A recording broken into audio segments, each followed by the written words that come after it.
सरस्वती माध्यमिक शाळेचे शिक्षक सुनील पाठक यांचे वडील महसूल विभागातील जुने सेवानिवृत्त तहसीलदार मुरलीधर गोपाळराव पाठक कुबरेकर यांचे 15 एप्रिल 2024 रोजी वयाच्या 88व्या वर्षी वृद्धापकाळाने निधन झाले. ते मराठवाडा मुक्तीसंग्रामाचे अभ्यासक, विश्लेषक तथा हुतात्मा गोविंद पानसरे यांचे चरित्रलेखक होते. जुन्या काळातील समर्पित भावनेने महसूल विभागात त्यांनी काम देखील केले.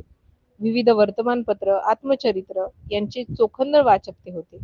आज 28 एप्रिल रोजी त्यांच्या स्मृतिप्रित्यर्थ पाठक परिवाराने संथागार वृद्धाश्रमात गोड जेवणाचे आयोजन केले होते. त्याबद्दल सुनील पाठक सरांचे आभार.